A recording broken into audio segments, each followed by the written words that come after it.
Biodiversity जो छत्तीसगढ़ में पाई जाती है, फॉरेस्ट्स में जो पाई जाती है, वो ट्राइबल पीपल का कितना कंट्रीब्यूशन है उसको प्रिजर्व करने में? मैम, मैं इसमें एक उदाहरण दे के यदि बताऊं तो जनजातीय एक विद्रोह हुआ था, कोई विद्रोह।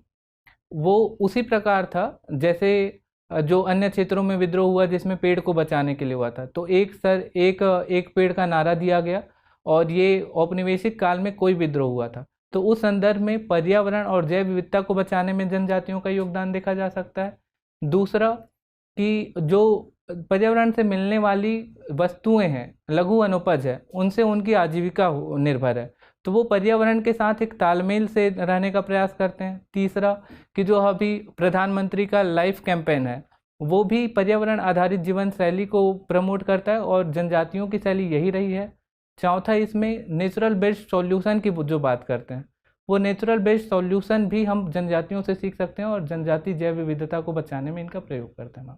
जब इतनी सारी ट्राइबल के बेनिफिट्स हैं या जनजातियों के इतने बेनिफिट्स हैं, तो हम उन जनजातियों के लिए या उनको मेन स्ट्रीम में लाने के लिए क्यों सक्षम नहीं है?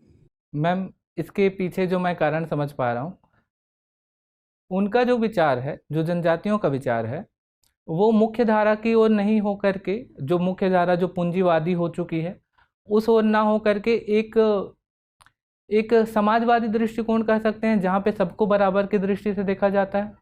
दूसरा, उनके आजीविका का स्रोत अभी भी वनों पर निर्भर है, तो मुख्य धारा की जो वस्तुएं हैं उन पर उनका आकर्षण नहीं है। तीसरा, जो उनके मूल्य हैं, जो सादगी से या सादगी से कहें तो उससे जुड़ा हुआ है, तो इसलिए भी वो मुख्य धारा के प्रति उतना बेहतर तरीके से, और ये भी है कि जो जल जंगल जमीन से उनका जो जुड़ाव है उसका लाभ उनको नहीं मिल पाया है सही तौर पर, तो वो मुख्य धारा को एक तरीके से बाहरी धारा की ओर से देखते हैं, के रूप में देखते हैं।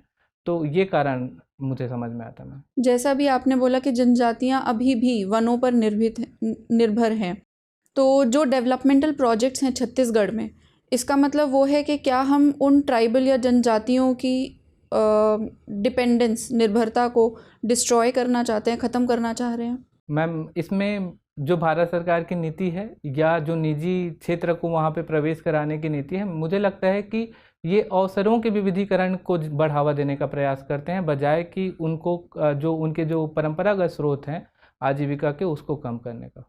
ठीक है।